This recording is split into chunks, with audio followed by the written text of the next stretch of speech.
আমি আসলে চেয়ারম্যান তম হিসাব করতে গেলে আসলে তমটা বলি। প্রথমে এশিয়ার চেয়ারম্যান, তার সরকার, তারপরে হইল গিয়া Abdul Haque Sarkar, Kamal chairman, Monir chairman, Dalmia chairman, Tajul chairman, সেগুলো ৮ নম্বর সম্ভবত।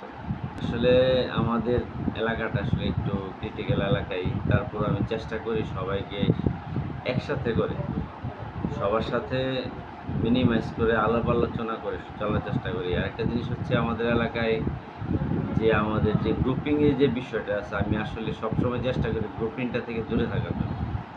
গ্রুপিংটা থেকে দূরে থাকলে আমরা এলাকার লোকগুলি মানে যদি একটা লোক দেখে, যেমন ধরেন একটা সাপোর্ট পায়, যে যেমন ধরেন আমার ইউনিয়নের চেয়ারম্যান তো মোটামুটি ধরেন এমপি লেভেলের বা বড় লেভেলের, তাদের সাথে যে সম্পৃক্ততা থাকতে পারে, এরকম একটা সাপোর্ট পাইলে আমি মনে করি লোকজন সাহস পায়।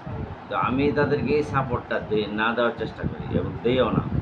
এই কারণে দিই না যে যদি আমার সাপোর্ট পায় তারা হয়তো ছোটো ছোটো জিনিসকে বড় করতে পারে মনে হয় আমার। এই কারণে আমি সবসময় চেষ্টা করি তাদেরকে এই ধরনের সাপোর্টটা না দেওয়ার জন্য। তারা যেন সবসময় চেষ্টা করে যে আমাদের নীলক্ষা ইউনিয়নের মানুষের সাথে একটা জিনিস খেয়াল করবেন যে নীলক্ষা বাইরে এসে কিন্তু কারোর সাথে কোনো ঝগড়া বিবাদে জড়িত হয় না, যা জড়িত হয় নীলক্ষার ভিতরে। তো আমি চেষ্টা করি বাইরের ইয়াটা যাতে কেউ না দেখাইতে পারে, তাতে এলাকার মধ্যেও যদি আমি তাদেরকে ঝগড়া বিবাদের জন্য সাপোর্ট না দিই তাহলে নিরুৎসাহিত হয়। তো আমার মূল ফ্যাক্টর হলো তাদেরকে নিরুৎসাহিত করে আস্তে আস্তে তাদেরকে আপগ্রেড করা।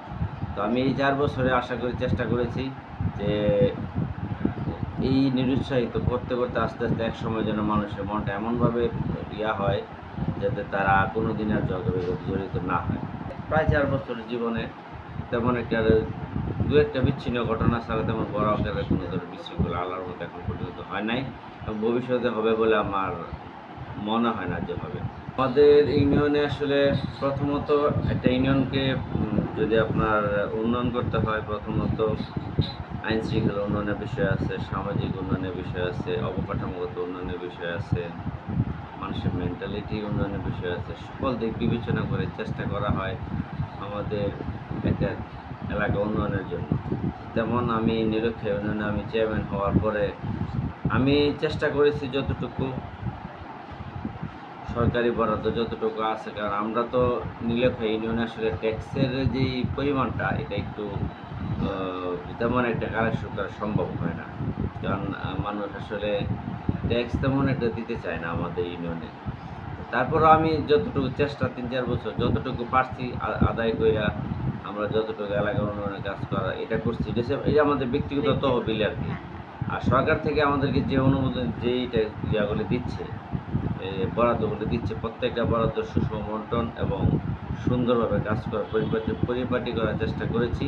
এবং আমার আগামী তো আর যে কয়েকটা সময় আছে, আমি একটা বছর প্ল্যান করি যে কোন কাজ কোন কাজগুলি করলে তাড়াতাড়ি আমাদের অবকাঠামো অবকাঠামোগত উন্নয়নের বিষয়টা আমি খেয়াল করি বেশি। কারণ কারণ আমি একটা জিনিস খেয়াল করছি, যেমন ধরেন আমরা একটা মসজিদ করলাম, ১০ জন মানুষ এটার মধ্যে সহযোগিতা করে, ঈদগাহ করলে সহযোগিতা করার চেষ্টা করে, কিন্তু রাস্তাঘাটের বিষয়ে আসলে জনগণ আসলে তেমনভাবে চেয়ারম্যান মেম্বার ছাড়া কারো দিকে খেয়াল করে না।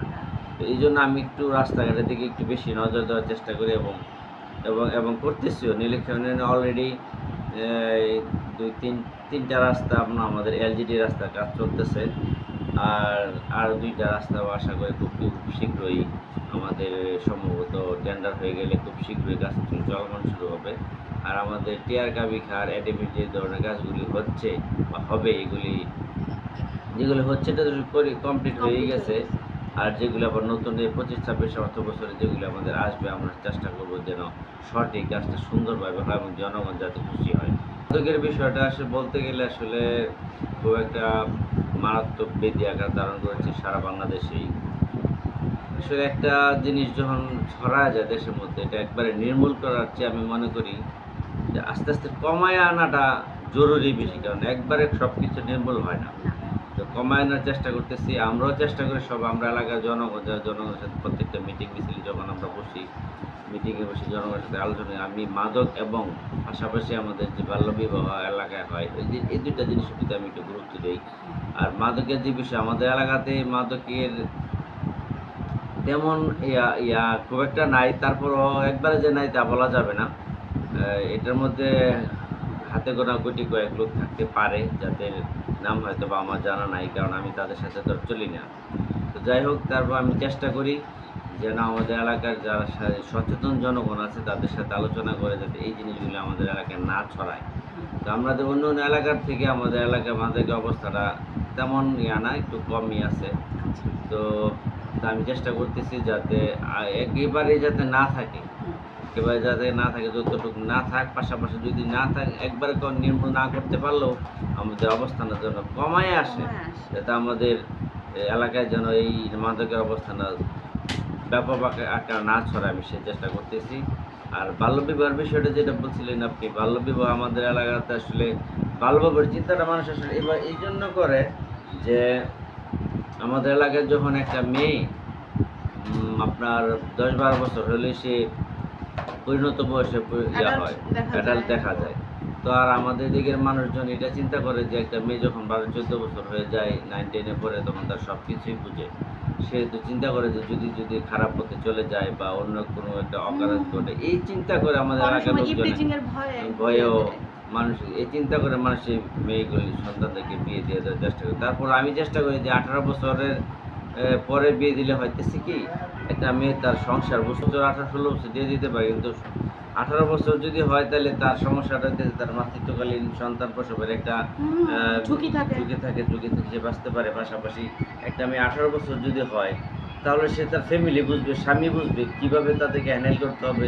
তো এই জন্য আমি সবাইকেই উৎসাহিত করি যে তোমরা মেয়েটা অন্তত যেভাবে হোক কষ্ট করে হলেও 18 বছর পরে চেয়ারম্যান আছে, বাকি সময়টা আমার চিন্তা ভাবনা এটা যেন আমি চালিয়ে যেতে পারি এবং দেশটাকে যেন একটা আদর্শ ইউনিয়ন হিসেবে গড়ে তুলতে পারি, এটা আমার প্রত্যাশা।